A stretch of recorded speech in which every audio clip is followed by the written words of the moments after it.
Okay, so to begin with, I am giving you small, 5, 6 questions. See whether you can do it or not. ठीक है? लिखना please. Example 1.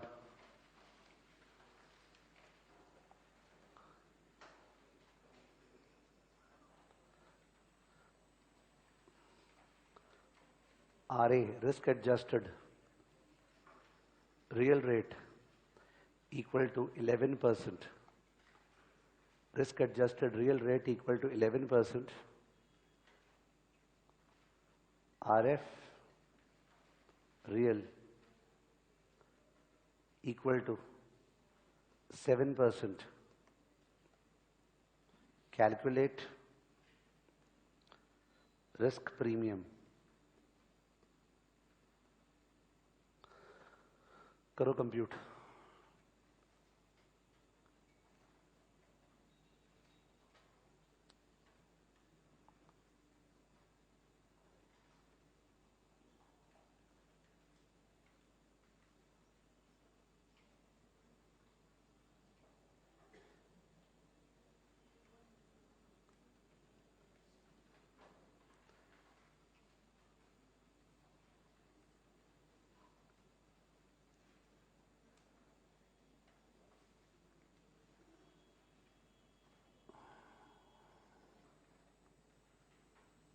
So what is the answer? 3.7?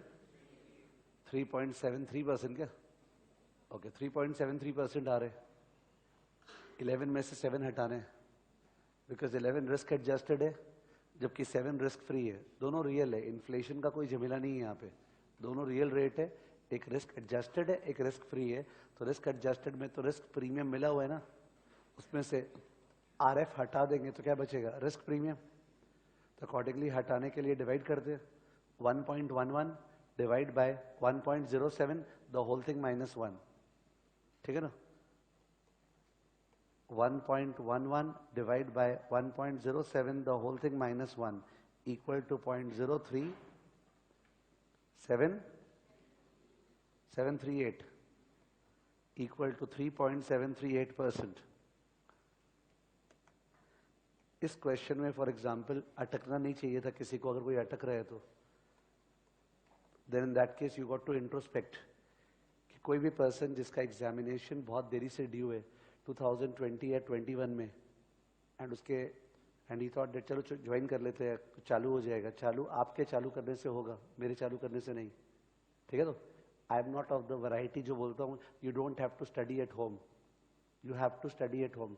अगर आप घर पे देख रहे नहीं हो जो मैं करा रहा हूँ, इम्पॉसिबल है कि वो चीज़ आपके अंदर रिटेन रहेगा, बिकॉज एकदम सिंपल चीज़ था, डिफिकल्ट था ही नहीं.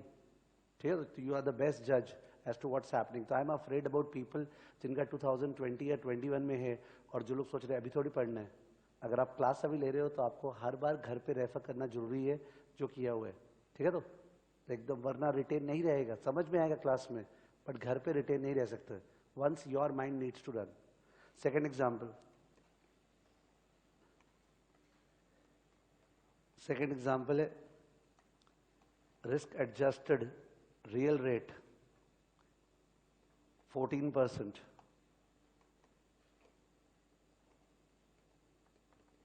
Risk premium 5%. Inflation premium 4%. Calculate risk-free nominal rate. Calculate risk-free nominal rate. Calculate risk-free nominal rate.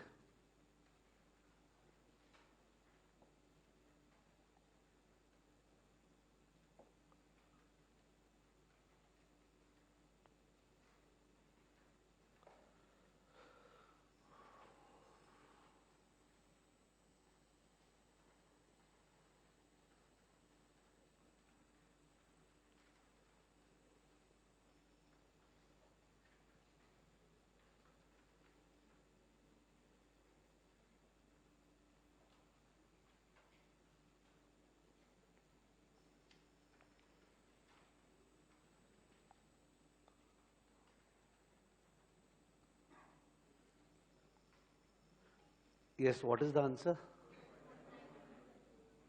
12.91.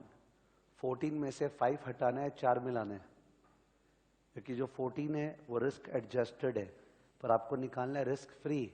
इसका मतलब रिस्क एडजस्टेड 14 में से जो रिस्क है 5 वो हटाना पड़ेगा, पर 14 जो है वो रियल है और आपको निकालना है नॉमिनल। इसका मतलब इन्फ्लेशन मिलाना पड़ेगा। तो 5 हटाना है, 4 मिलाना है।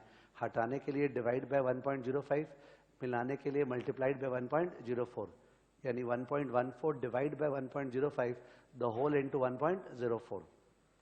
इसका आंसर हो गया 1.14। इसमें से पहले 5% हटाना है 1.05 और इसमें से 4% मिलाना है 1.04, the whole thing -1, the whole into 100। तो आपने आंसर बोला 0.1291 equal to 12.91%। Okay, 12.91% is the answer. ठीक है, next example 3।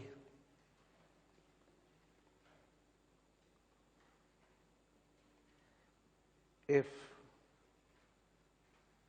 a bank offers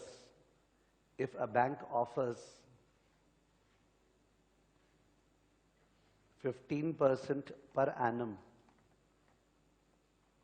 compounded continuously, if a bank offers 15% per annum compounded continuously, comma, what is the EAR? What is the effective annual rate? अगर bank 15% दे रहा है continuous compounding, तो obviously साल में 15 से ज्यादा दे रहे हैं, वही निकालना है। What is the effective annual rate?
जिनका हो गया क्या आंसर आ रहा है?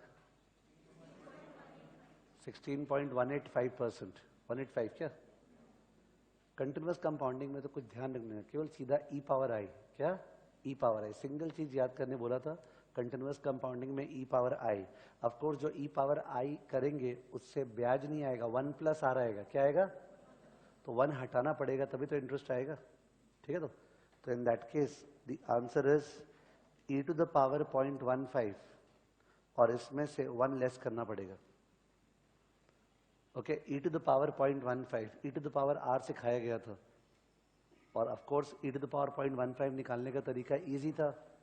0.15 इंटू 0.00024417206, वो जो फोन नंबर है जो आया, +1, फिर into equal to into equal to into equal to बराबर, कॉपी में लिखाया हुआ है। ठीक है ना, तो आंसर आया है 0.16। क्या बोले? 0.16। 16.185 यानी 16.185%। 16.185% का पूरा नाम क्या होगा? This is per annum compounded annually. ठीक है, 16.185 हो गया पर एनम कंपाउंडेड एनुअली। ठीक है, अगर एक साल में ब्याज पे ब्याज लगता तो बैंक वाला 16.185 ऑफर कर रहा है। ठीक है, बिकॉज वो तो हर मोमेंट पे ब्याज दे रहे हैं। ठीक है, नेक्स्ट एग्जांपल,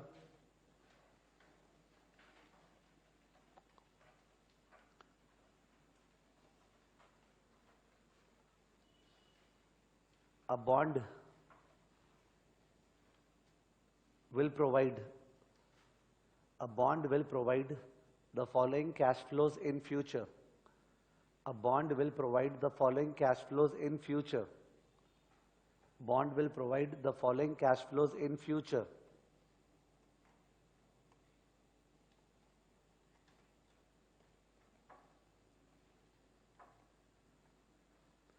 तो ईयर्स दिया हुआ है 1 2 3 4 और कैश फ्लो दिया हुआ है 220, 330, 470 और 590। 4 साल का बॉन्ड है, आप बाई करोगे अभी डिबेंचर, आपको ये मिलेगा। If required return is 15% per annum. If required return is 15% per annum, comma, calculate price of the bond. Calculate price of the bond. Calculate price of the bond.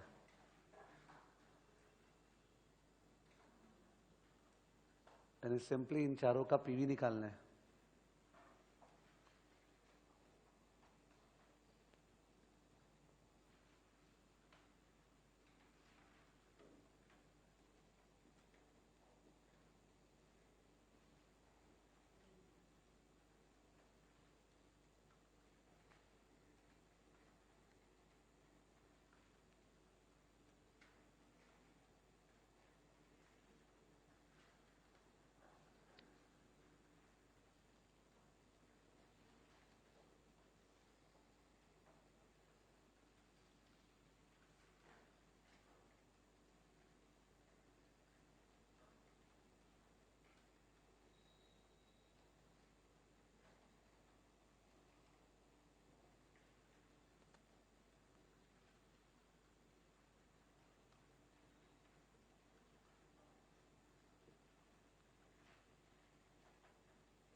Answer क्या आया?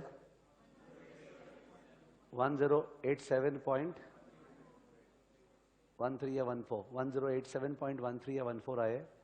ठीक है, इसमें तो केवल पीवी निकालना था। कोई सीधा ऐसे इसी टेबल से कर सकता है। डिस्काउंटिंग फैक्टर निकालेंगे 15% से। 15% था क्या? तो डिस्काउंटिंग फैक्टर जो निकाले, वो डिस्काउंटिंग फैक्टर जो आया अपना 1/1.15, 0.8696 equal to 0.7561 equal to 0.65795, sorry, last वाला 0.5717 और उसके बाद इसका पीवी करने के लिए 220 इंटू दिस क्या आया? 191.31। Next 330 into this 249.56 0.51. Next, 309.03 approx 02503. Last वाला 337.36. ठीक है ना? अकॉर्डिंगली इनका जो टोटल आया है यहाँ पे, जो ये टोटल आया क्या आया 1087.13 या 14 whatever. ठीक है 1087.13. कोई सम को करते समय अगर टेबल को ऐसे बनाए या टेबल को नॉर्मल बनाए, years, cash flow, discounting factor, present value, उस पर कोई मार्क्स डिपेंडेंट नहीं है. आपका मन, आप जैसा भी टेबल ड्रॉ करो. कोई का मन कोई टेबल बनाए ही नहीं, कोई वैसे इक्वेशन से किया होगा कि 220 divide by 1.15 plus 330 by 1.15 square plus 470 by 1.15 cube plus 590 by 1.15 power 4, फिर first term, second term, third term, fourth term add किया होगा तो भी फुल मार्क्स है. समझे ना? यानी प्रेजेंटेशन से कोई मतलब नहीं है. You can do it in a table, you can do it in a equation, that's not an issue. ठीक है? तो 1087.13 is the answer. Next example.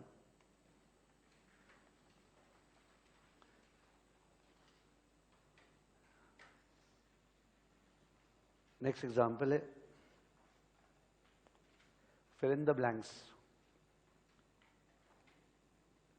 Fill in the blanks. 4 column है. Particulars, bond A, bond B, bond C. Particulars, bond A, bond B, bond C. So particulars में face value 1000, 100, 1 lakh.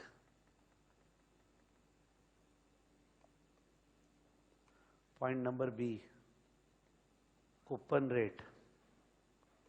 Bond A में 0, bond B में 0, bond C में 14% payable annually. Payable annually. Point number C, maturity.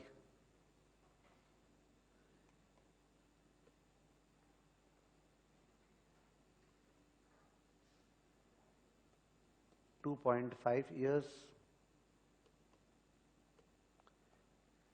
8 months, 6 years. 2.5 years, फिर 8 months और 6 years. D, required return on a discount rate 14% per annum compounded semi-annually, 15% per annum compounded annually, 16% per annum compounded annually. ठीक है? पहला वाला था 14% per annum compounded semi annually. दूसरा और तीसरा 15 और 16 है कंपाउंडेड एनुअली. नंबर ई, प्राइस. ठीक है? तीनों का प्राइस निकालना है. Do it please.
ऑब्वियस है, एक बार में केवल एक चीज पे ही दिमाग लगाना चाहिए, यानी पहला साइकोलॉजिकल प्रॉब्लम, और कोई बड़ा डेटा देख के is getting complicated, that's bad. You should think about bond A only. Bond B और सी सब में है ही नहीं, केवल बॉन्ड ए है, 0 कूपन बॉन्ड है, 1000 को पुल करना है, तो लाइटन योर लेवल ऑफ इंफॉर्मेशन।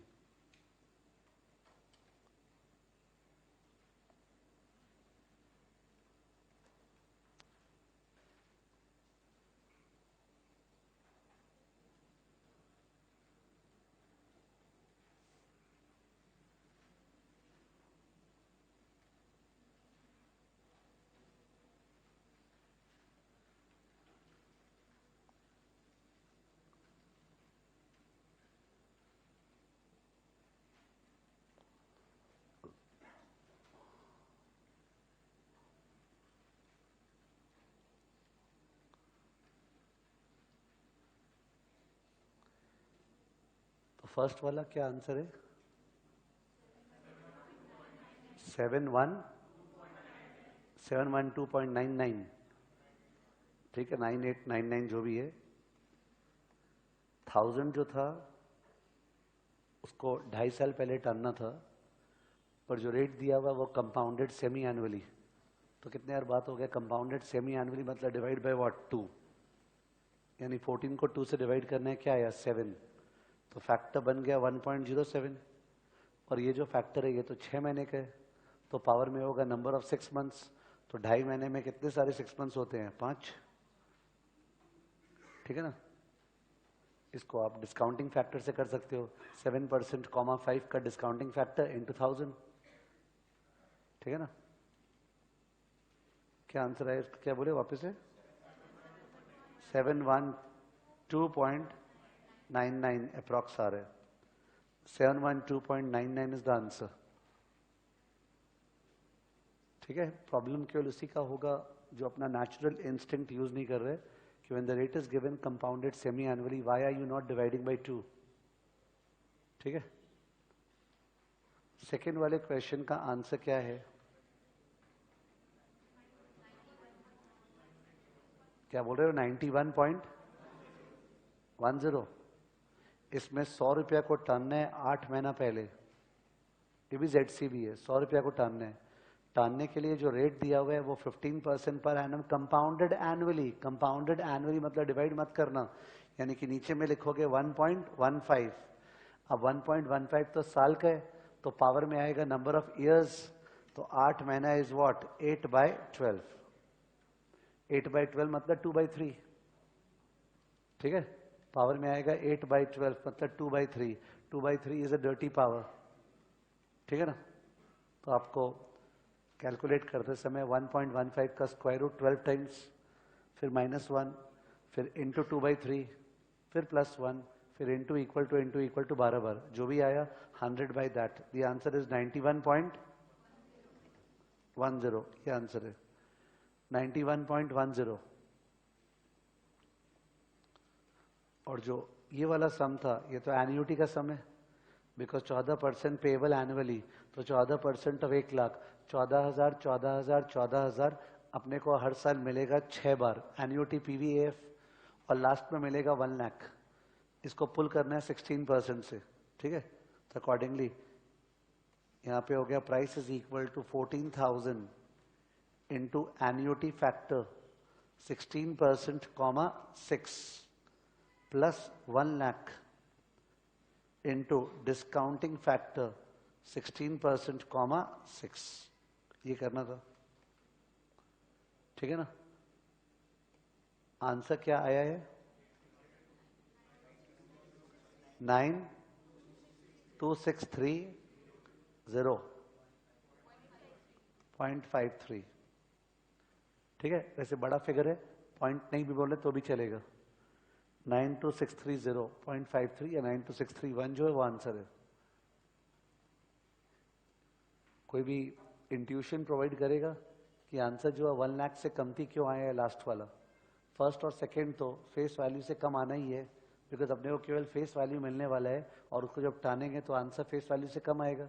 पर लास्ट वाला आंसर जो है उसमें तो 14,000 14,000 भी मिल रहा है, और लास्ट में 1 लाख, तो उसका आंसर आज 1 लाख से कमती क्यों आया है? बिकॉज अपने 16% रिक्वायर्ड रेट ऑफ रिटर्न है, you are getting 14%, you are getting how much? 14, 14,000 तो 14 हुआ, but how much do you require?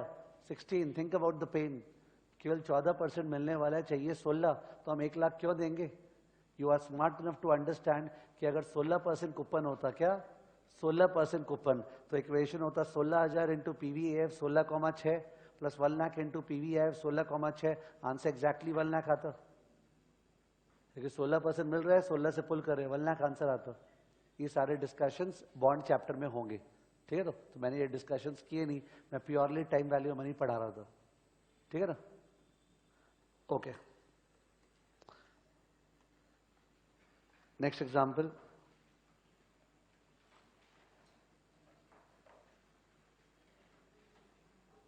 an investor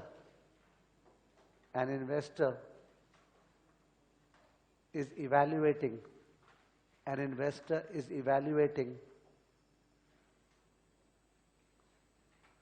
the following three stocks for taking long oblique short position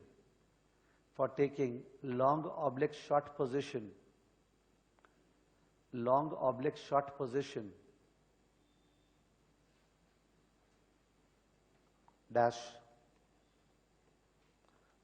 stock A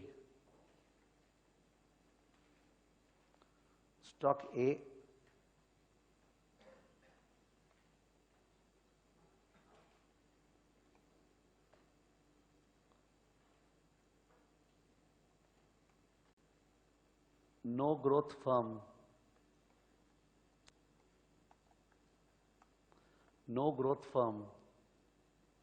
next line, DPS equal to EPS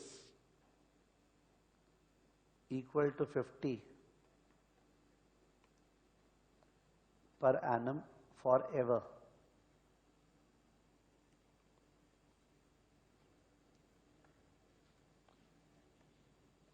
Required return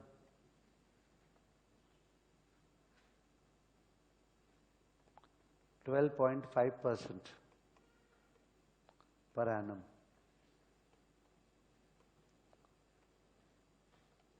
Price 490.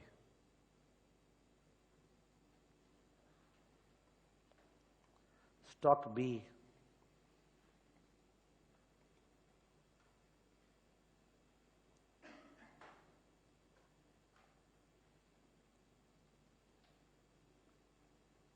DPS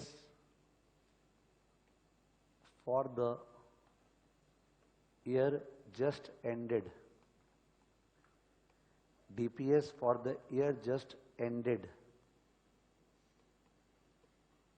dash 15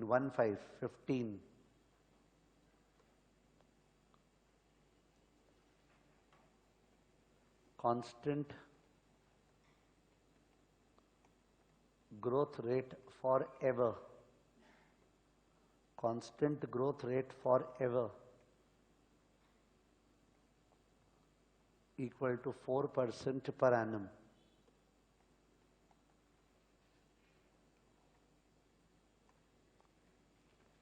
Required return 18% per annum.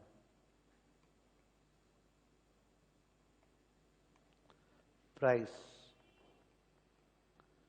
96.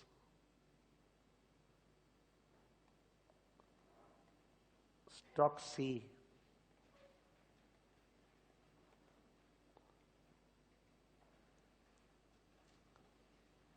DPS for the year just ended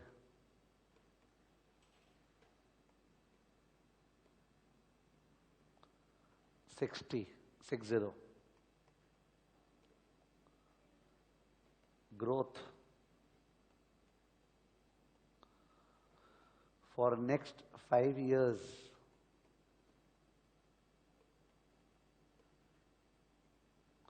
%25 per annum.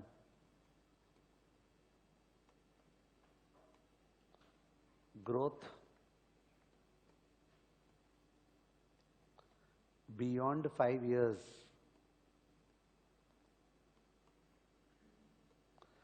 5% per annum.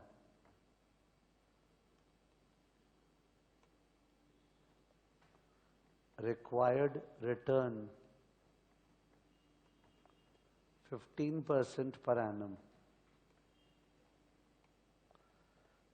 Price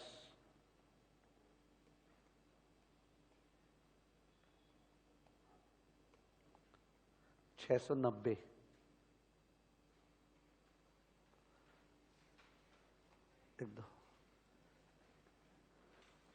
Calculate the IV0 for each stock. Calculate the IV0 for each stock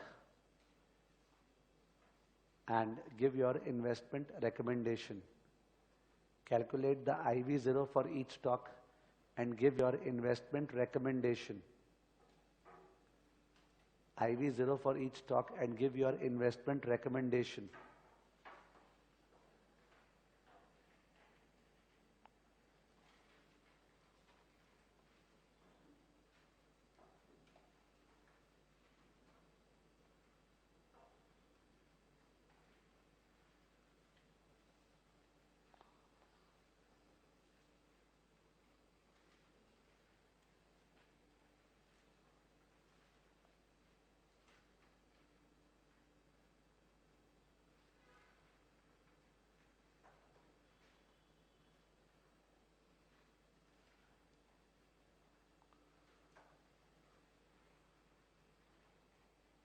फिर से पहला चीज है कि आपको एक बार में केवल एक स्टॉक का टेंशन लेना चाहिए, फालतू में सम को बड़ा सोचने के बजाय केवल stock A, there is only one sum.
तो स्टॉक ए का आंसर क्या है?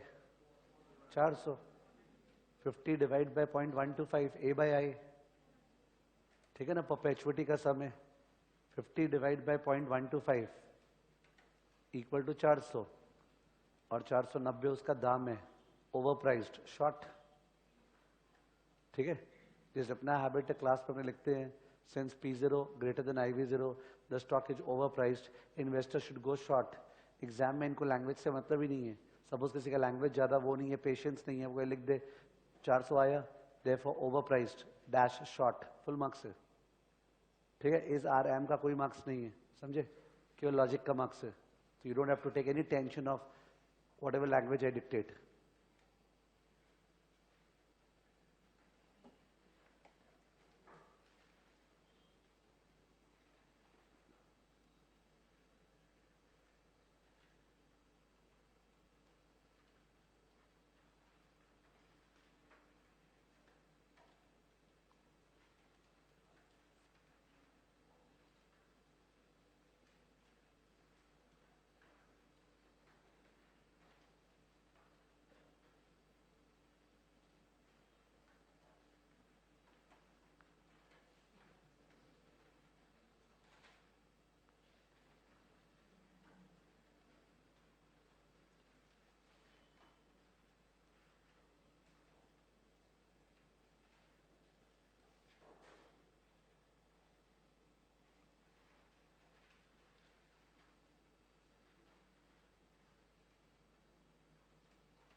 सेकेंड वाले में सिली मिस्टेक का स्कोप है. The answer is 15.6 divide by 0.14. 15.6 divide by 0.14. d1 by i minus G. d1 by i minus G. ये formula था ना. अगर ग्रोथ रेट जिंदगी भर होगा तो नेक्स्ट वाला dividend divided by i minus G. तो i 18% है, g 4% है, तो नीचे में 14% आएगा 0.14.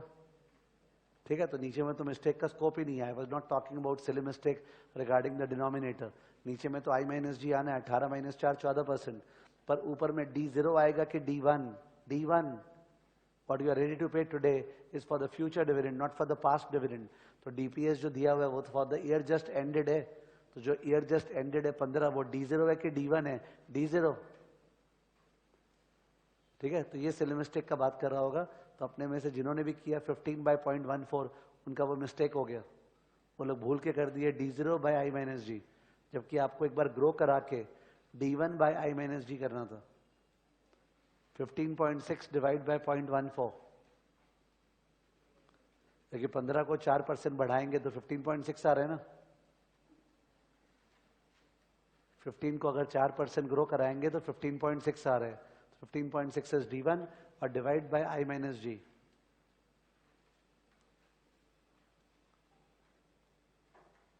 जो परपेचुअल ग्रोथ का नोट्स था.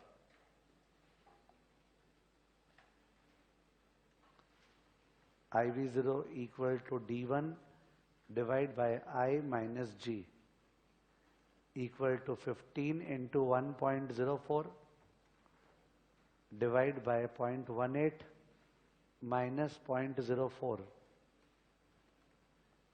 equal to 15.6 divide by 0.14. What is the answer? 112 point 111.43. 111 point. अलग अलग आंसर कैसे आ सकता है? यहाँ तो राउंड ऑफ भी नहीं है. ऊपर में 15.6 ही आ रहे हैं ना. 111.43. 111.43, जबकि दाम तो चल रहा था 90. P0 क्या था? 96. तो अंडर प्राइस्ड, गो लॉन्ग. 96 तो अंडर प्राइस्ड है, गो लॉन्ग. दाम 111 रुपया होना चाहिए, पर शेयर का दाम 96 चल रहा है, नीचे चल रहा है, तो सस्ता है, बाई करना चाहिए. ठीक है, 96 गो लॉन्ग.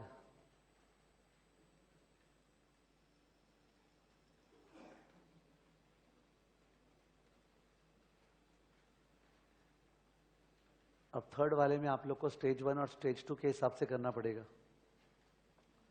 स्टेज 1 में एक टेबल बनेगा, जो 4 कॉलम का टेबल बनता है.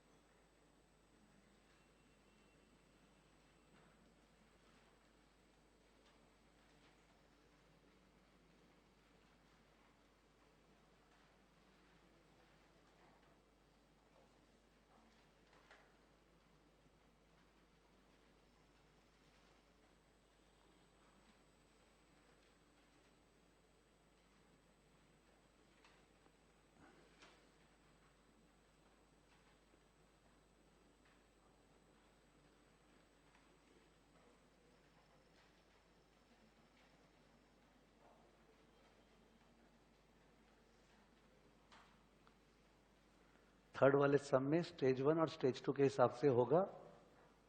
स्टेज 1 में अपना 4 कॉलम का टेबल होगा. ईयर्स, डीपीएस, डिस्काउंटिंग फैक्टर और प्रेजेंट वैल्यू.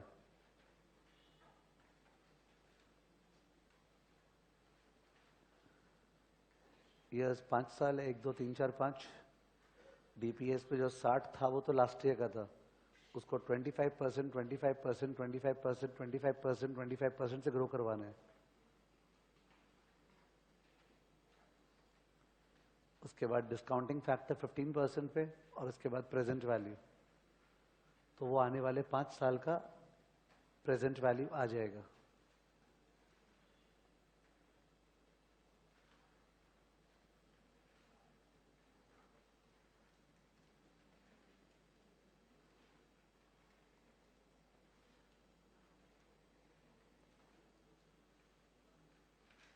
तो फर्स्ट 5 इयर्स का प्रेजेंट वैल्यू का आंसर क्या आया? क्या बोले? 387.95 करीब आया। वो टेबल का आंसर आया है, ठीक है ना? जो टेबल है, टेबल का आंसर है कि फुल आंसर है? टेबल का। Years 1 2 3 4 5, DPS discounting factor at 15% और फिर प्रेजेंट वैल्यू। डीपीएस 60 था, 60 into 1.25, 75 into 1.25, 90, 93.75 into 1.25, 117.19 into 1.25,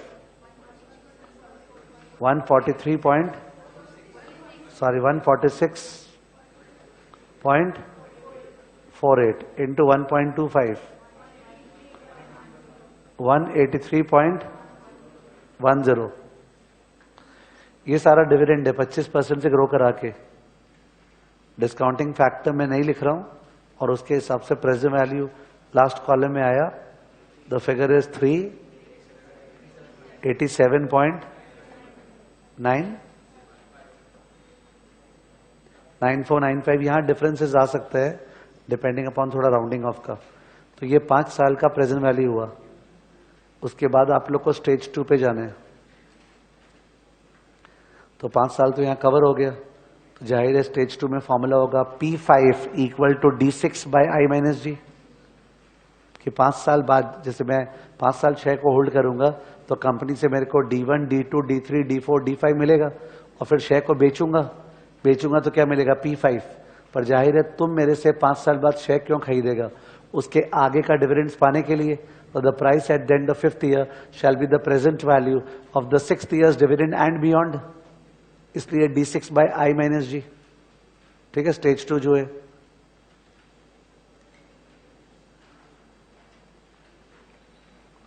stage 2 में P5 इक्वल टू D6 छठा dividend by I minus G. D6 निकालना पड़ेगा। अपना D5 183.1 था, तो 183.1 इंटू 1.05 ना। 5 साल के बाद तो ग्रोथ रेट 5% है। तो जो लेटेस्ट डिविडेंड था 5वां साल का, उसको 5% बढ़ा दिए तो छठे साल का आ गया और उसको divide by 0.15 minus 0.05 I minus G formula लग गया। इससे अपना आंसर आया कितना? 1922.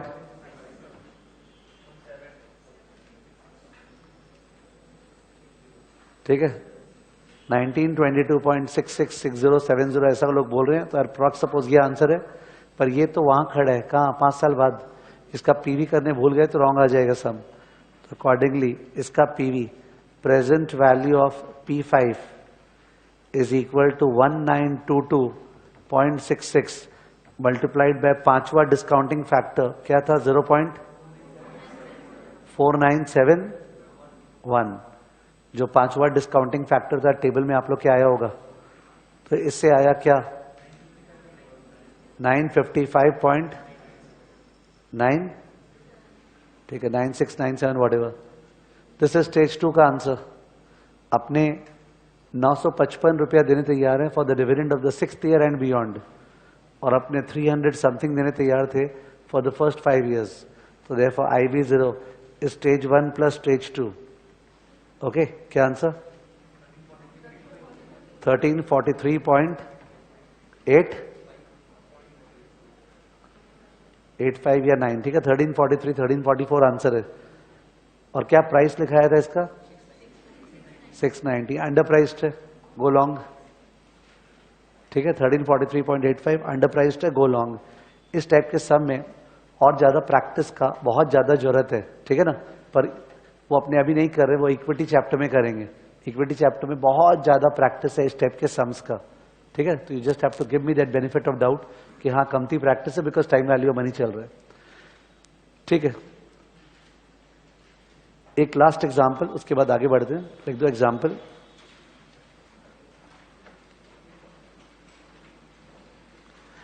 एक last example. You purchased a stock. You purchased a stock. You purchased a stock at 700 4 months ago. You purchased a stock at 700 4 months ago and sold it today. And sold it today. And sold it today at 728. Sold it today at 728. Full stop. You received a dividend of 7. You received a dividend of 7. A dividend of 7. Full stop. Compute HPY, comma MMY and EAY. Compute HPY, comma MMY and EAY. Holding period yield यानी 4 महीने का yield, फिर MMY माने साल का multiply करके yield, और EAY माने साल का पावर करके yield.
First answer 5%, second answer 15%, third answer 15 point कुछ 15.76। तो ये तो सबसे बेस्ट तो होता है वर्बली बात करना। 700 से 728, 28 रुपया और 7 रुपया डिविडेंड 35। तो 700 पे 35 कमाए, कितना कमाए? 5%।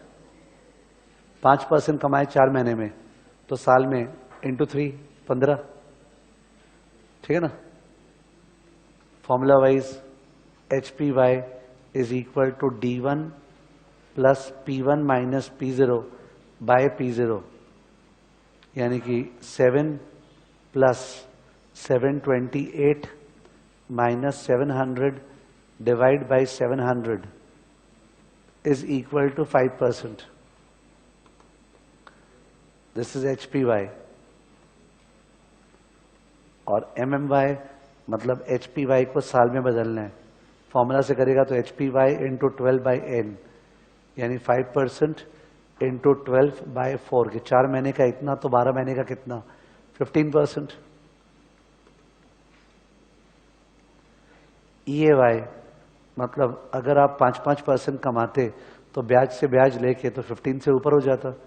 1 plus HPY to the power 12/n minus 1। ऐसे जो लोग भी फॉर्मूला के बिना किए, that is more intuitive and more sustainable. ठीक है, मैं ऐसे सेफ साइड होने के लिए फॉर्मूला के साथ कर रहा हूँ।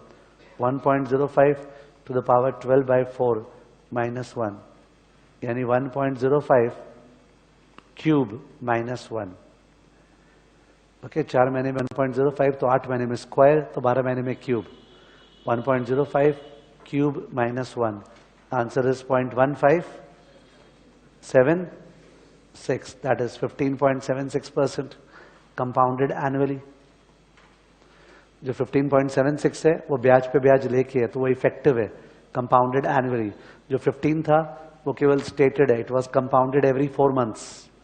और जो फर्स्ट वाला 5 था उस पे तो कंपाउंडेड का बात ही नहीं है, वो तो पीरियोडिक है। ठीक है ना। तो अभी अपने जो एग्जाम्पल्स किए, that was essentially what we had completed in the first 2 classes. Okay, सारा का सारा पोर्शन उस पर कवर्ड था फर्स्ट 2 क्लास पे जो किए। यू आर द बेस्ट जज, but then you have to जज योर सेल्फ दैट वे कि अगर तुम घर पे एक बार देखा नहीं लास्ट 2 क्लासेस में जो हुआ था, तब struggle is obvious, because how can you remember.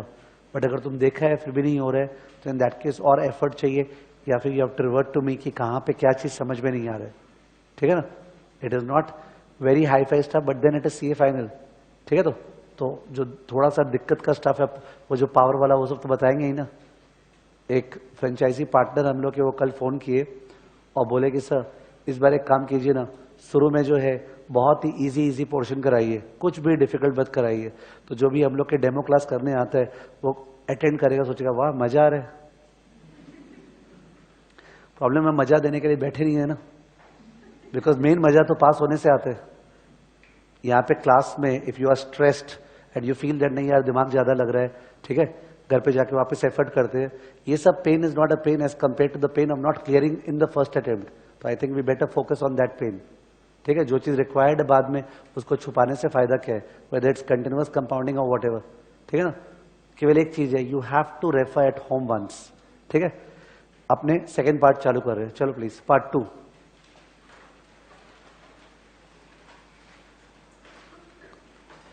Part 2,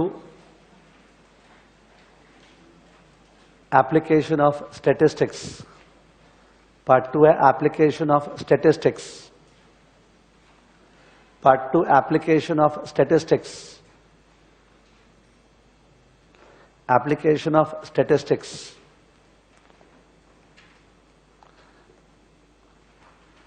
Okay. तो 0/0 नॉलेज अज्यूम कर रहे हैं। I don't need any knowledge of CPT level, +2 level वगैरह वगैरह। तो आपको पॉजिटिव फ्रेमवर्क से सुनना पड़ेगा। तो इन दैट केस सुनना प्लीज। 2 शेयर्स है A और B। एक का एक्सपेक्टेड रिटर्न 18% है, दूसरे का एक्सपेक्टेड रिटर्न 22% है।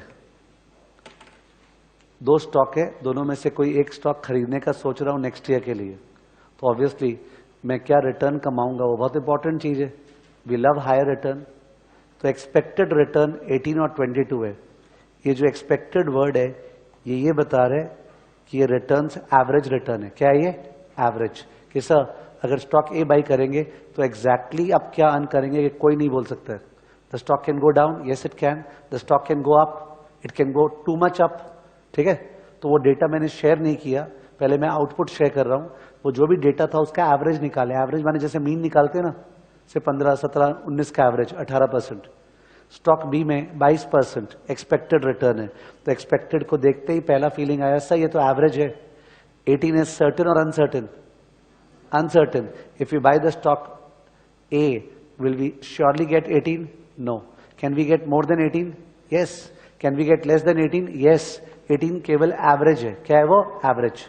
एवरेज माने जो मीन मीडियन मोड नहीं निकालते हैं, एवरेज है, ठीक है। तो इसके लिए वी नीड फर्दर इंफॉर्मेशन कि सर ये जो बोल रहे हैं ना 18 से ऊपर रिटर्न भी हो सकता है, 18 से नीचे भी हो सकता है ना, इसका थोड़ा सा आइडिया दीजिए ना कितना ऊपर नीचे हो सकता है। उसके लिए we have standard deviation. What? Standard deviation.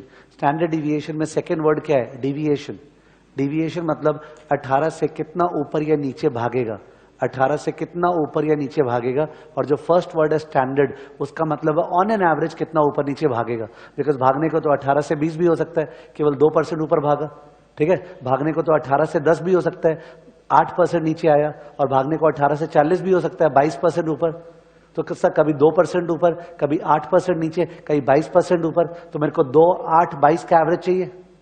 ये जो ऊपर नीचे भागता है ना वो डिविएशन का average, therefore called standard. Standard deviation, वो जो स्टैंडर्ड डिविएशन है स्टॉक ए का it is suppose 11%, stock B का it is suppose 15%। Stock A का 11, स्टॉक बी का 15। तो फीलिंग है stock A on an average 18 देगा, ऑन एन एवरेज 18 देगा, पर रिटर्न 18 से ऊपर और नीचे जा सकता है, may be deviation. Deviation on an average कितना होगा? 11। क्या 11 से कमती डिविएशन हो सकता है? Yes, because 11 is an average, ठीक है। क्या 11 से ज्यादा डिविएशन हो सकता है? यस। और सर आप कौन से डिविएशन का बात कर रहे हैं? नीचे का डिविएशन 18 के कि ऊपर का? बोथ का, ठीक है। अपने सिलेबस में at CA final risk is defined as volatility. Volatility मतलब बोथ साइडेड, अपवर्ड और डाउनवर्ड। बट अपने माइंड में, अपने सब जन के माइंड में रिस्क का मतलब होता है लॉस ना। रिस्क का मतलब क्या? 18% सोचे थे, उससे ज्यादा रिटर्न आ गया तो उसको रिस्क थोड़ी कोई मानता है, तो अच्छा ही है। 18 सोचे थे, 18 से कम आया, उसको रिस्क मानते हैं, उसको बोलते हैं डाउन साइड डिविएशन। क्या? डाउन साइड डिविएशन, जो कि एसएफएम करिकुलम में नहीं है। Is it okay? ठीक है, वो थोड़े से रिस्क मैनेजमेंट करिकुलम में डाउन साइड लेंगे केवल, ठीक है, as compare to both side. But यहां पे अपने बोथ साइडेड है, तो इन दैट केस ये सब doubt can not be entertained कि sir why are we taking both deviations, ठीक है। तो we are taking as per the requirement of the curriculum. तो 11% डिविएशन है, पर स्टॉक बी में तो 15% डिविएशन है। डिविएशन माने रिस्क। वी लव रिस्क और hate risk? Hate risk, we are suppose to hate risk, and that is the definition of a rational person. A rational person is a person who hates risk, obviously loves return. तो return को देख के which stock is better? हाँ, B is better. Risk को देखते हुए which stock is better? A. Clear cut है। I want higher return, I want lower risk. Since markets are efficient and there's so much competition going on, सुबह से रात तक people और analysts are applying their brains on which stocks are better in terms of risk and return. तो obvious है जो stock बढ़िया है वो stock का दाम बढ़ चुका होगा, जो stock बढ़िया उसका दाम बढ़ चुका होगा, और बढ़े हुए दाम पे उसका रिटर्न गिर चुका होगा। बिकॉज आज कोई चीज का फोरकास्ट तुम्हारा 700 रुपया दाम 1 साल बाद होगा, 700 दाम 1 साल बाद होगा तुम्हारा फोरकास्ट है, और अभी 600 है, तब तो 100 कमाओगे, पर अभी 620 हो गया तो 80 कमाओगे ना। तो बोल रहा दाम तो ऑलरेडी बढ़ चुका होगा, ठीक है। जिसके कारण बाजार में एफिशिएंसी के कारण जिसमें ज्यादा रिटर्न है उस पर ज्यादा रिस्क भी होता है।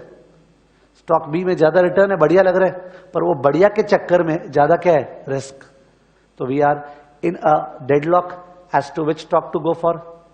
तो उस केस में भी अप्लाई। और कॉमन सेंस ये बोलता है कि 18 के बेस पे 11 सहना पड़ रहा है, 18 कमाने के लिए 11 सहना पड़ रहा है। सहना इज ओके, बिकॉज रिस्क तो आप सह रहे हो। तो 18 पे 11 वर्सेस 22 पे 15, तो कॉमन सेंस लगाएंगे, वन कैन कैलकुलेट परसेंटेज ना, कि 11/18 इंटू 100 कितना? 11/18 इंटू 100 कितना? 11/18 इंटू 100 कितना? 61%। और 15/22 इंटू 100 कितना? 68%। शायद आप लोग डेसिमल ड्रॉप करके बोल रहे थे क्या? ठीक है, मोटा मोटी बात चल रहा है। तो सर जो स्टॉक ए है उस पे जो रिस्क है ना 11, वो रिटर्न का 61% है। स्टॉक ए में जो रिस्क है, रिस्क 11, वो रिटर्न का 61% है। और स्टॉक बी में जो रिस्क है 15, वो रिटर्न का 68% है। समझ गए? It is risk as a percentage of return, risk as a percentage of return. तब तो obviously lower the better, because risk ही तो है ये जो ब्लू में लिखा है, रेड में लिखा है लास्ट में, ये रिस्क है, बट ये रिलेटिव मेजर ऑफ रिस्क है, रिलेटिव टू रिटर्न। और ये जो 11 और 15 भी रिस्क था, बट वो एब्सोल्यूट था, ठीक है। तो तो ये जो 61 और 68 निकाले, दे कैप्चर रिस्क और रिटर्न और बोथ। 61 और 68 जो निकाले वो तो रिस्क और रिटर्न दोनों कैप्चर कर लिया। तो इसका मतलब we will choose what, this stock. ठीक है, इसको बोलते हैं स्टैटिस्टिक्स में coefficient of variation. Coefficient of variation, coefficient of variation. कई सारे लोग हैं जिनको ये किया हुआ याद आएगा।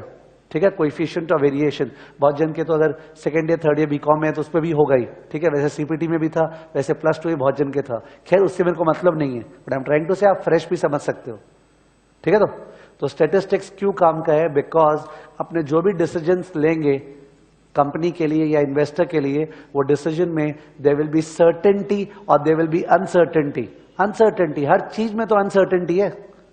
ठीक है, how much marks you will score in the exam is also uncertain. We can talk about an average mark, we can talk about deviation around it. ठीक है, तो so I am trying to say given uncertainty है तो हर जगह on an average निकालना पड़ता है और हर जगह डिविएशन निकालना पड़ता है। और अगर कंपेयर करना है तो डिविएशन को रिटर्न से डिवाइड करके इनटू 100 करना पड़ता है, तो कोएफिशिएंट ऑफ वेरिएशन आ जाता है and you take a decision.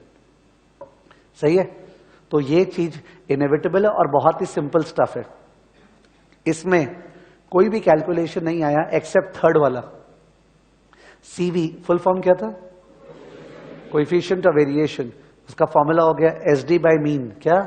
SD by mean, because जो एक्सपेक्टेड रिटर्न था वो था mean. SD by mean into 100। Higher the better कि lower the better? Lower the better.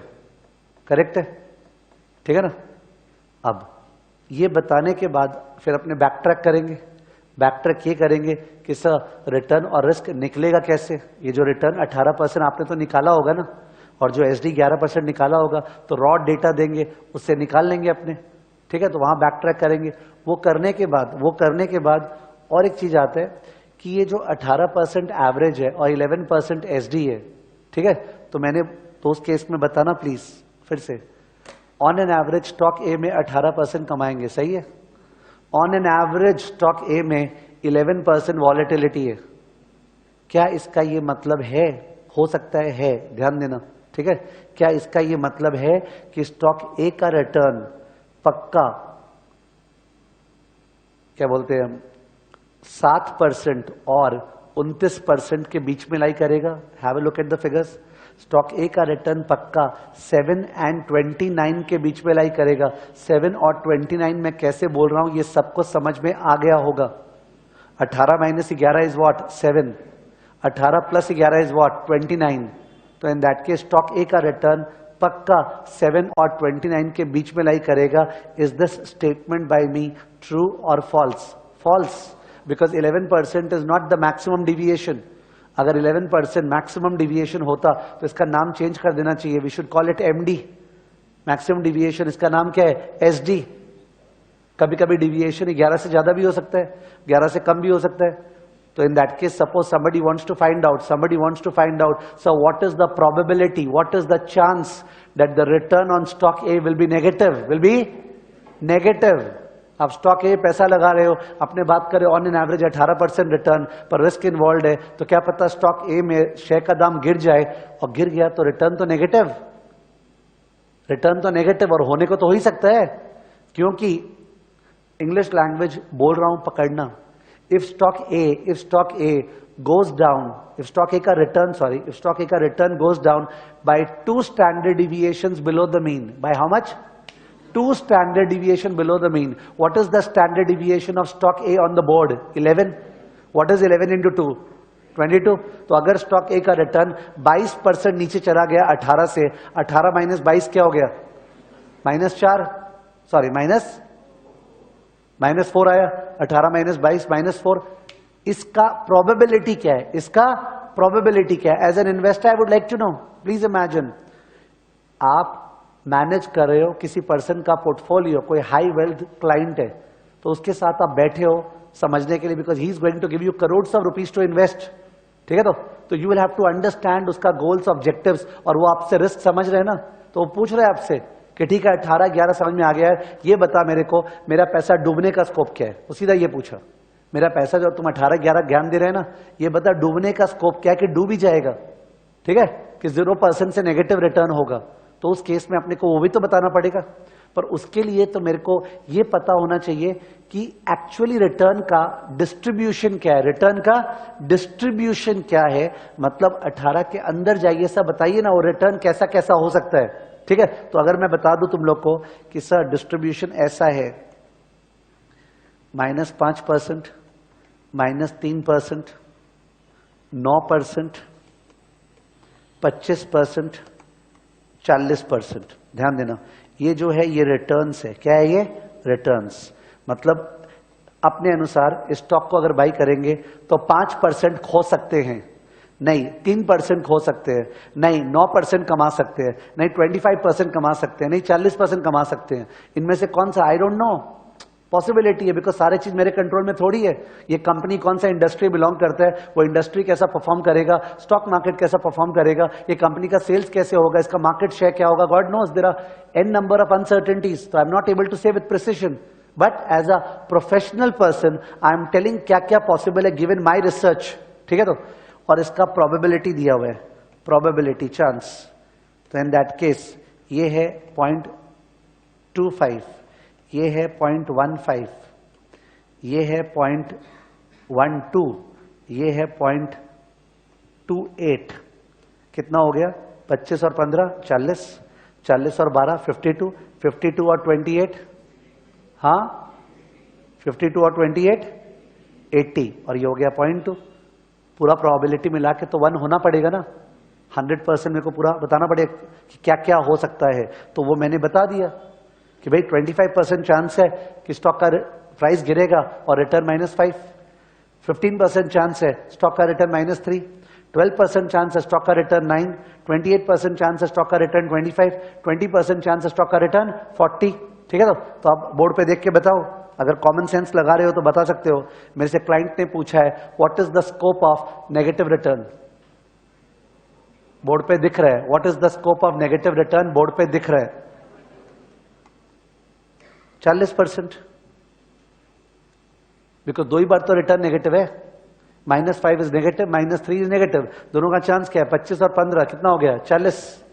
तो इसका मतलब क्लाइंट को ये बोल दिया ना कि भाई हम लोग रिस्क में पैसा लगा रहे हैं, तो यार पैसा डूब भी सकता है, be professional, tell him that पैसा डूब भी सकता है, उसका चांस 40% है। ठीक है, तो अगर वो उसको सूट नहीं करता है तो इन दैट केस ये स्टॉक बाई नहीं करेगा। समझ गए? हाउएवर इसके बियॉन्ड जाएं, प्रॉब्लम ये है, think about realistically, generally stock का जो आउटकम्स होगा ना, एक स्टॉक आज खड़ा है उसका क्या हाल होगा एक साल में, वो 4-5 ऑप्शंस है, माने 4-5 ही आउटकम्स है, या अनलिमिटेड है? Unlimited. If you think practically, एक स्टॉक को आज बाई करेंगे उसमें क्या हो सकता है एक साल में, 4-5 चीजें नहीं है, वो जनरली अनलिमिटेड है। सम्स में दे दिया तो अलग बात है कि नहीं ये 5 ही चीज हो सकती है, रियलिस्टिकली बात करें तो अनलिमिटेड है। इसका मतलब जो ये रिटर्न्स पॉसिबल है ना, रिटर्न्स जो पॉसिबल है they are not limited to 5 outcomes, they are unlimited. What are they? Unlimited. Unlimited, with a mean of 18 SD of 11, with a mean of 18 SD of 11. So in that case we have a distribution like this. यहां पे क्या किया गया? x axis पे return है, x axis पे return है, y axis पे प्रोबेबिलिटी है। रिटर्न था ना मेरा और प्रोबेबिलिटी, तो रिटर्न और प्रोबेबिलिटी पर इस बार रिटर्न कुछ भी हो सकता है। ठीक है, तो जो सेंटर ऑफ द कर्व है, सेंटर ऑफ द कर्व है, सेंटर ऑफ द कर्व ये 18% है, बिकॉज एवरेज था, याद होगा। ठीक है, और ये कर्व को मैंने जो फैलाया, मैं ऐसे भी तो बना सकता था कर्व को, रेड से दिखा रहा हूं, I could have drawn the curve like this, ऐसा भी कर्व हो सकता था। ठीक है, या I could have drawn the curve like this, ऐसा कर्व। वो दिखा रहा है फैलाव, कितना फैल रहा है, 18 के आजू बाजू कितना फैल रहा है, वही तो रिस्क दिखा रहा है। ठीक है, तो ओके, एक बार एक कर्व पे स्ट्रेस देते हैं, तो एक कर्व पे स्ट्रेस दे रहा हूं, ये हटा रहा हूं, ये हटा रहा हूं, बचा केवल ये ब्लू वाला। तो ये जो ब्लू वाला कर्व है इसमें बीच में 18% है, बीच में 18 है, तो राइट साइड में जाएंगे तो 22, 23, 25, 30 होगा, लेफ्ट साइड में जाएंगे तो 15, 10 ये सब होगा, तो पक्का लेफ्ट साइड में 0 भी होगा। अगर 18 है तो 0 भी होगा, और अगर 0 होगा तो 0 से लेफ्ट साइड में ये जो शेड किए, this is the chance of loss. 18 0 से कम थी रिटर्न, चांस ऑफ लॉस, तो वो जो चांस ऑफ लॉस निकाल रहे थे वो टेबल में तो ऐसे ही दिख गया था सर, जो माइनस था, पर ये तो तब पॉसिबल है ना अगर अगला आपने को 4-5 आइटम दे दिए, वो बोला नहीं यार 4-5 नहीं है, इट्स अ डिस्ट्रीब्यूशन। तो डिस्ट्रीब्यूशन है तो अपने को ये एरिया निकालना पड़ेगा, this area is probability, this area is probability. ठीक है, तो to the point speaking we require at least this much base of statistics, अपने को ये बेस चाहिए, ठीक है, in the beginning part of applications of statistics in finance. ठीक है, तो ये अपने अकम्प्लिश करना चाह रहे हैं, तो I am trying to teach you the interpretation of these 3 things. ये अपना टारगेट 1 हो गया। टारगेट 2, सर ये 18-11 आया कैसे, कैलकुलेट कैसे हुआ, वो टारगेट 2। टारगेट 3, सर और डिक करे उसके अंदर डिस्ट्रीब्यूशन क्या है, what are the exact distribution, जिससे और पता लगा सके, तो उसके लिए we have to do this distribution. बहुत जन को ध्यान होगा, they must have done it at the earlier levels. Normal distribution, what distribution, normal distribution, this is called a normal distribution. Normal because generally real life में भी होता है कि आज क्लास है, क्लास में अगर हाइट ऑफ पीपल का बात करें, हाइट, ठीक है, तो if the average height is suppose 5'6", if the average height is 5'6", there are so many people having height around 5'6", 5'5", 5'7", वगैरह वगैरह, but there are few people who will have height around 4'9", और height around क्या बोलते हैं ये 6'2", ठीक है। तो माने एवरेज के आसपास कोई भी चीज का चांस क्या होता है, हाई, और एवरेज से दूर चांस क्या होता है, लो। This is true of everything, ठीक है। Fresh chartered accountants in India, उनका इनकम सबका सेम है कि अलग है, अलग है। फ्रेश अगर एवरेज इनकम मान ले पर मंथ 60,000 है, 60,000, तो इन दैट केस 60,000 के आसपास बहुत सारा सीए कमा रहे हैं, पर 60,000 से बहुत कम से 12-15 हजार, या 60,000 से बहुत ज्यादा 6 लाख टाइप बहुत कम कमा रहे हैं ना। तो ये डायग्राम वही तो दिखा रहा है कि एवरेज के आसपास ब्लू वाला प्रोबेबिलिटी क्या है, हाई, और एवरेज से बहुत कम और एवरेज से बहुत ज्यादा प्रोबेबिलिटी क्या है, लो। तो स्टैटिस्टिक्स का पर्पस क्या है, अगर वो रियल लाइफ में काम नहीं आ सके तो कोई सेंस नहीं है ना उसका, ठीक है। We are doing statistics so that हम लोग को जब इनकम के बारे में, हम लोग को जब रिटर्न के बारे में फोरकास्ट करना है तो हम लोग स्टैट्स का मदद ले सके, ठीक है। तो जब भी आपने स्टैटिस्टिक्स किया, पहले कभी भी किया, you did it without application, तो देयरफॉर इट वाज बोरिंग, ठीक है। तो स्टफ लाइक सचिन तेंदुलकर का ये रन्स है 5 मैच में, राहुल द्रविड़ का ये रन्स है, which is a stable batsman, ये सब सचिन तेंदुलकर नहीं चल रहा है, ठीक है। तो ये सब फाइनेंशियल एप्लीकेशन चल रहा है, इसमें आप अग्रेसिवली सुनोगे, समझोगे, आपको इंटरेस्टिंग लगेगा एंड यू विल फील एकदम परफेक्ट है, समझ गए। Okay, let's start. देखो point number 1,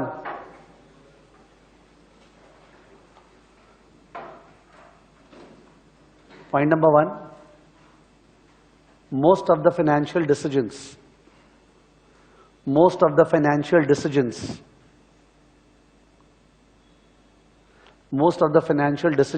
are taken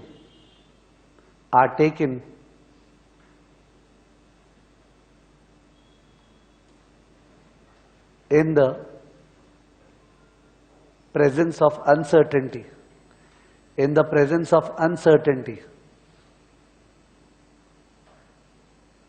that is, outcomes are uncertain,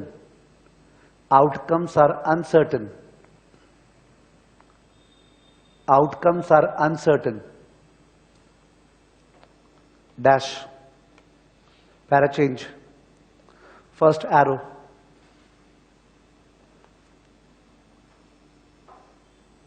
return on a stock,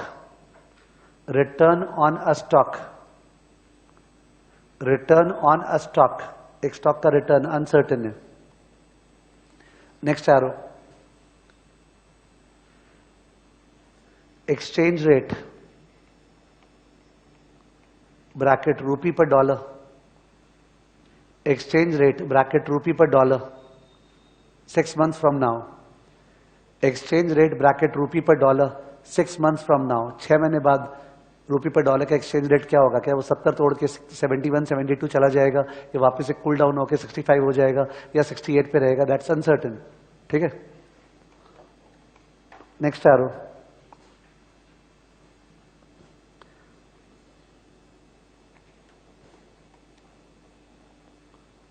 NPV of a project,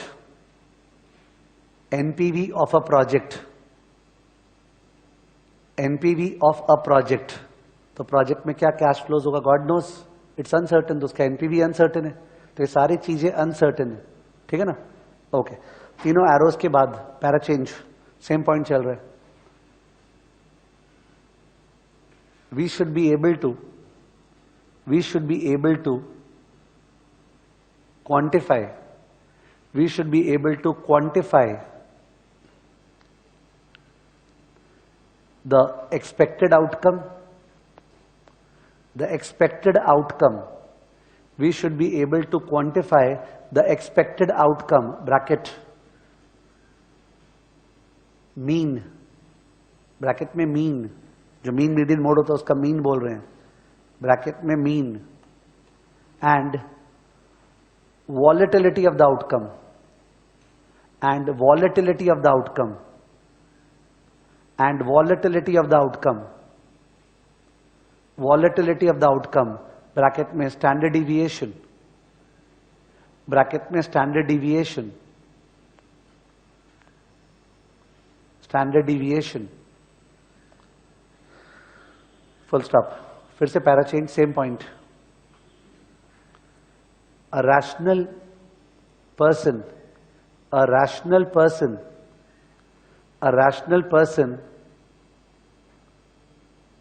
loves return and hates risk, loves return and hates risk, loves return and hates risk, full stop। So ideally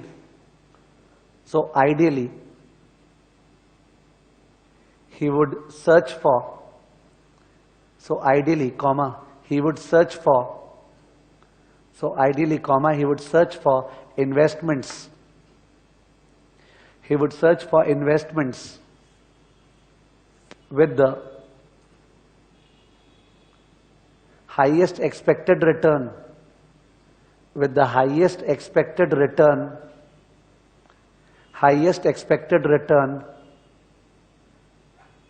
and lowest risk, highest expected return and lowest risk,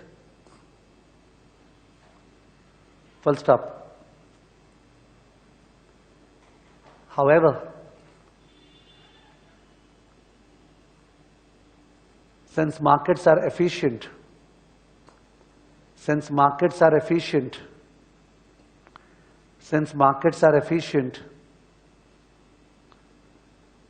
comma, risk and return, since markets are efficient, comma, risk and return go hand in hand, risk and return go hand in hand, that is, you are able to earn a higher return,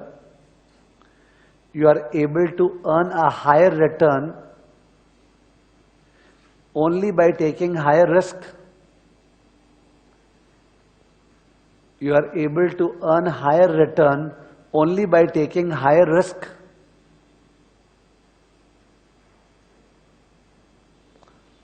Full stop। Hence we compute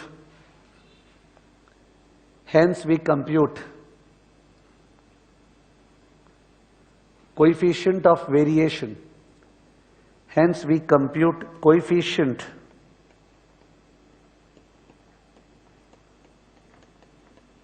of variation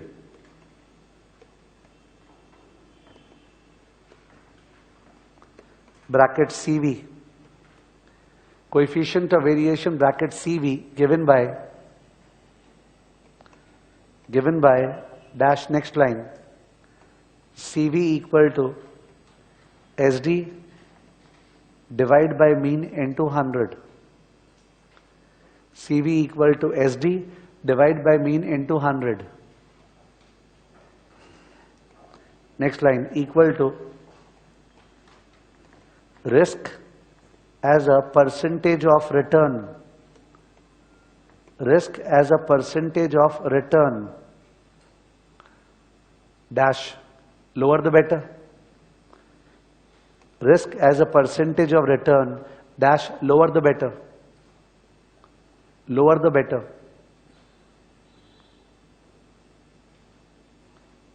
Full stop.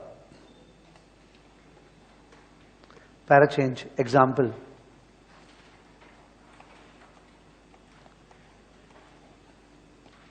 Consider the following two stocks. Consider the following two stocks which are mutually exclusive.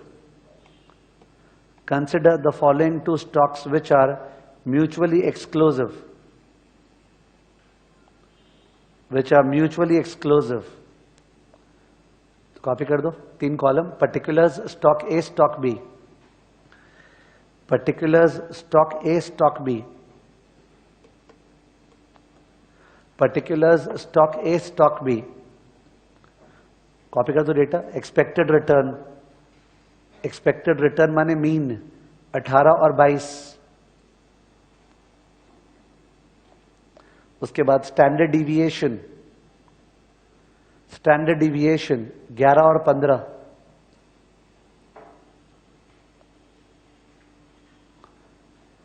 Question number 1. Interpret the data. Question number 1. Interpret the data.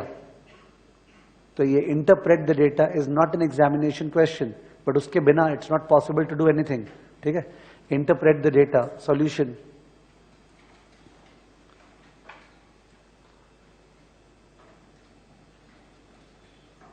The return on both the stocks, return on both the stocks,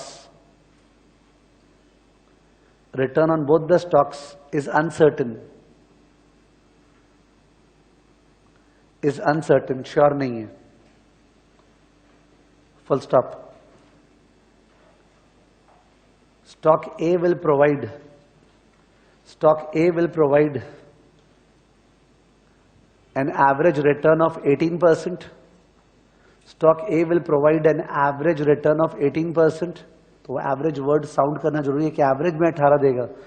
average return of 18% with a deviation that is volatility, with a deviation that is volatility of 11% around it. With a deviation that is volatility of 11% around it. Full stop. This 11% is not, this 11% is not the maximum deviation. This 11% is not the maximum deviation around 18. ये सारा discuss हुआ था. I hope आप मन में सोचते जा रहे हो लिखते समय. This 11% is not the maximum deviation around 18 dash. It is just dash. It is just the average deviation. It is just the average deviation. Average deviation. Full stop. This means return can deviate. Return can deviate. Say by.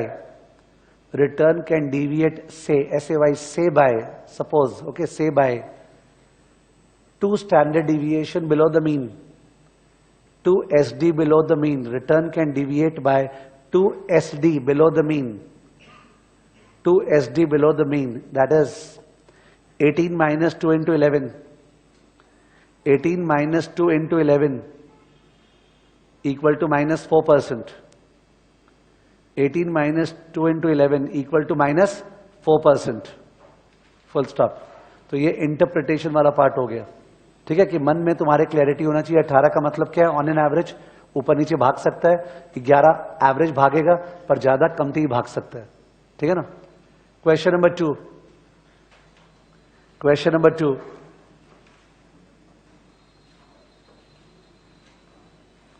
Question number 2. Which stock should be chosen? Which stock should be chosen? Which stock should be chosen? क्योंकि ऊपर में लिखाया था कि जो दोनों stock है वो mutually exclusive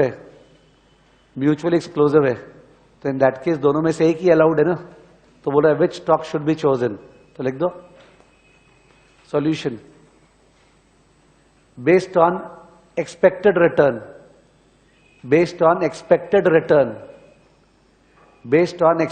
return, comma stock B is preferred, सबको दिख रहा है, based on expected return, comma stock B is preferred, ठीक है, stock B is preferred, full stop, para change, based on risk bracket SD, comma stock A is preferred,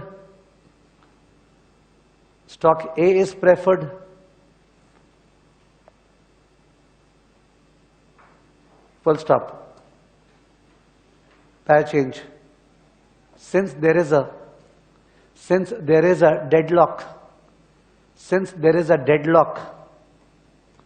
ये confusion हो गया है return wise risk wise, since there is a deadlock, ठीक है, comma we should take the final decision based on CV,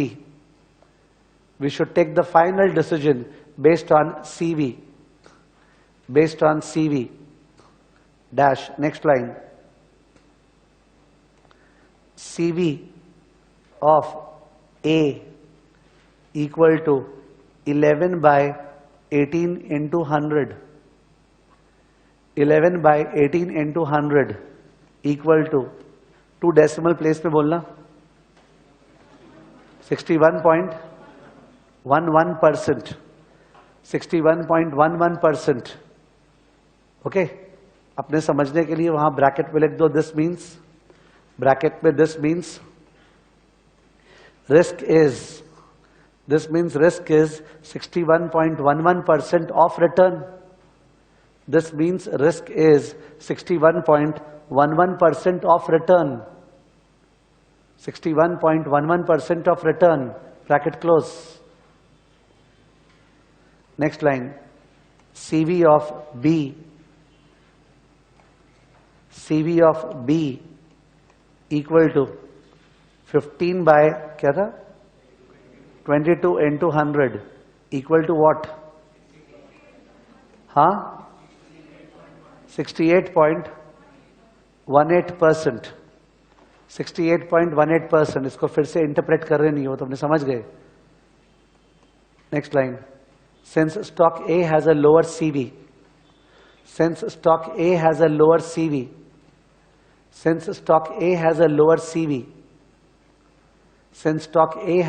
CV, comma, we should invest in stock A, we should invest in stock A, we should invest in stock A, we should invest in stock A, ठीक है, just for the purpose of argument. अगर question ये होता ना, data देखो, ये data होता अगर, तब तो सीवी निकालने का जरूरत ही नहीं है, बिकॉज रिटर्न वाइज कौन सा बढ़िया है? बी। रिस्क वाइज कौन सा बढ़िया है? बी। रिटर्न भी बी का ज्यादा है, रिस्क भी कम है, सीवी का दरकार ही नहीं है। You will not going to compute CV, you will give the answer by argument, ठीक है, based on return as well as risk. Okay, stock B provides a higher return with a lower risk, higher return with a lower risk, therefore stock B is preferred. तो हर जगह maths is not necessary, ठीक है ना। Okay, तो ये अपना first target achieve हुआ कि एक्सपेक्टेड रिटर्न का मतलब, एसडी का मतलब और कोएफिशिएंट ऑफ वेरिएशन का मतलब समझ में आया, ठीक है। तो यहीं पे ब्रेक ले रहे और 10 मिनट्स का ब्रेक है।